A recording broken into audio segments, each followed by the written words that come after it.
नवी मुंबई में 22 साल की एक युवती अचानक से लापता होती है। 2 दिनों बाद जंगल से उसकी लाश मिलती है और अब परिजन एक ऐसे शख्स पर हत्या का आरोप लगा रहे हैं जो हाल ही में जेल से छूटकर रिहा हुआ था। और सबसे हैरानी की बात है कि दाऊद नाम का यह शख्स उसी लड़की से छेड़छाड़ के आरोप में 5 साल पहले जेल गया था। पुलिस अब इस पूरे मामले में सुरागों की सीढ़ी बनाकर अपराधी तक पहुंचने की कोशिश में जुटी हुई है।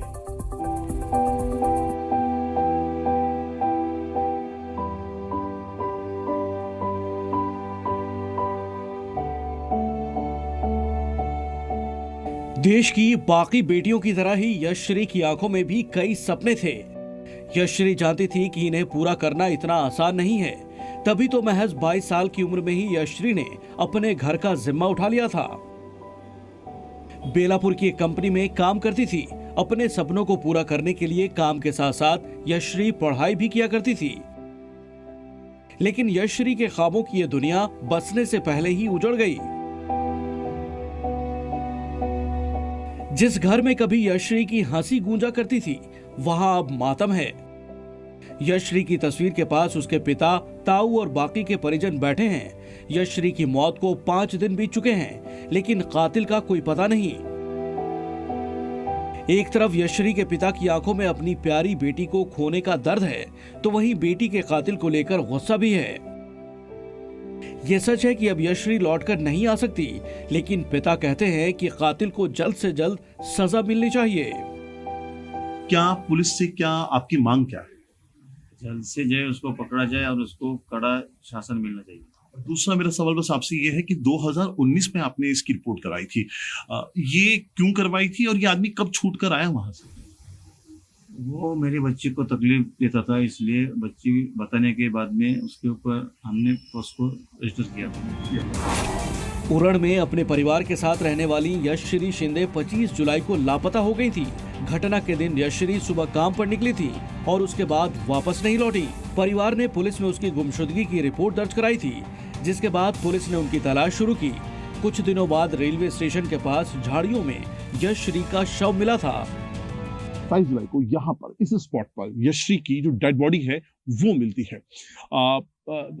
काफी बुरी हालत उस वक्त जब शव मिला उसकी की गई थी।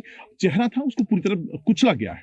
ऐसा लगता है जैसे किसी ने भारी पत्थर का इस्तेमाल कर यशश्री के चेहरे को कुचला था।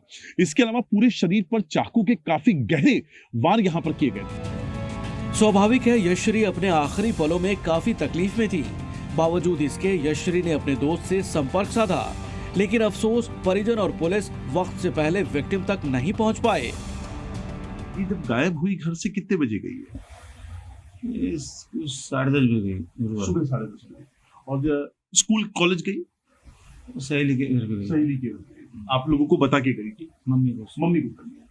तो कब आप लोगों को शक हुआ कि ये वापस नहीं आई? कब आप लोगों को लगा कि अजीब हुआ? तो उसके ऑफिस में उसका छुट्टी था उसका, तो उसने उसके ऑफिस के दोस्त को कॉल किया कि मैं परेशान में हूँ, मैं कुछ प्रॉब्लम में हूँ, तो मेरे को हेल्प कर। अच्छा। तो उसके दोस्त का कांटेक्ट हमसे लेट हुआ। कितने बजे की बात अपने दोस्त से उसने बात करी है? कुछ 2:45-3 बजे तक। 2:45। अच्छा, तो 2:45 बजे उसने दोस्त को बोला कि मेरे को मुसीबत में हूँ, और दोस्त ने आप लोगों को कब बताया ये वाली बात? अंदाजन 7:30 बजे के आसपास उसको कांटेक्ट करने, मतलब कांटेक्ट नहीं हो रहा। ये बड़ा क्रूशियल टाइम रहा।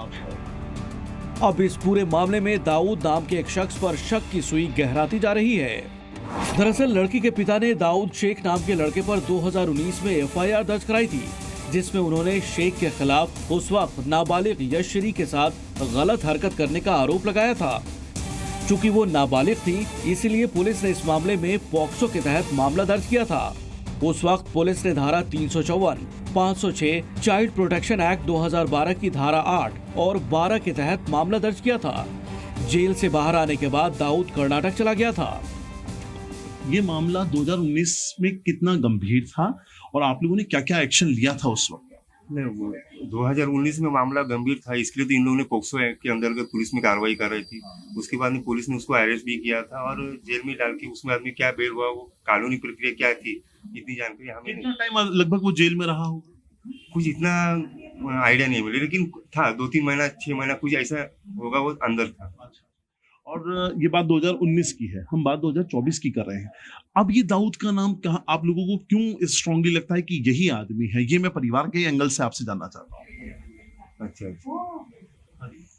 हम जब पुलिस से बात कर रहे थे तो पुलिस ने बोला कि उनका फोन कनेक्शन वगैरह था, उसके ऊपर से उन्हें ये किया। इसके बाद परिजनों ने दाऊद के खिलाफ शिकायत दर्ज कराई, लेकिन अभी भी यशरी के घर वालों को दाऊद का चेहरा अच्छी तरह से याद है। ये दाऊद वो जो 2019 में जिसके खिलाफ पॉस्को एक्ट में परिवार ने कंप्लेन कराई, वही दाऊद जो पुलिस में इसको जेल भी गया था। अब 2024 में फिलहाल पुलिस ऑफिशियल तौर पे किसी का नाम नहीं ले रही। अज्ञात व्यक्ति के खिलाफ कंप्लेंट हुई है, इन्वेस्टिगेशन चल रही है, लेकिन परिवार का जो शक है वो यकीनन तौर पर इस दिशा में आगे बढ़ रहा है। अब इस खौफनाक हादसे के बाद परिजनों को पूरा यकीन है कि उसी दाऊद ने उनकी बेटी को बेरहमी से मार डाला, जो 5 साल पहले उसे परेशान किया करता था। यकीन ही नहीं है तो 100% वही है। ऐसा नहीं है कि वो देखा नहीं है। अभी हमने जिस पुलिस वालों से बात की है, उन्होंने वो पहले फुटेज निकाले, तो उस फुटेज में वो लड़का मिला है। अच्छा। हाँ, इसलिए अपन ये नहीं बोल सकते कि शेक है, शेक नहीं है, 100% वही है। और उन्होंने हमको प्रूफ करके बोला है कि हमारे पास फुटेज है, वो लड़का मिला है, हम उसको पकड़ रहे हैं और 2 दिन के अंदर हम उसको लेके आने वाले हैं। इस मामले में पुलिस की जांच चल रही है। पुलिस के बयान से लगता है कि जल्द ही आरोपी को गिरफ्तार कर लिया जाएगा, लेकिन फिलहाल पुलिस आरोपी को लेकर कुछ भी कहने को तैयार नहीं है। डेवलपमेंट बहुत ही पॉजिटिव है उसके बारे में, और 1-2 दिन में सब चीज़ें क्लियर हो जाएगी। आरोपी हिरासत में लिया जाएगा, तब आपको इन्वेस्टिगेशन के बारे में बता दिया जाए। हमारे पास जानकारी है और उसके अनुसार इन्वेस्टिगेशन चल रहा है और हम पॉजिटिव डायरेक्शन में है। पुलिस इस पूरे मामले में सर्विलांस, इंटेलिजेंस के साथ साथ तमाम सबूतों की सीढ़ी बनाकर अपराधी को पकड़ने की कोशिशों में जुटी है। हालांकि अंदेशा लगाया जा रहा है कि पुलिस दाऊद को गिरफ्तार कर जल्द मामले का खुलासा कर सकती है। फिलहाल पुलिस इन्वेस्टिगेशन कर रही है। महाराष्ट्र के बॉर्डर कर्नाटका, यहाँ पर 3 से 4 टीमें हैं जिनको यहाँ पर लगाया गया है, और कोशिश ये है कि इस मामले में दाऊद शेख की गिरफ्तारी जल्दी से जल्दी हो, अगर वो इस केस से जुड़ा हुआ है, क्योंकि इस केस से जुड़ी हुई कई ऐसी परत हैं जिनका खुलना अभी बाकी है, जो दाऊद शेख की गिरफ्तारी तक संभव होता हुआ दिखाई नहीं दे रहा है। कैमरा पर्सन नीलेश के साथ अंकुर त्यागी, जी मीडिया, उरण। जी न्यूज़।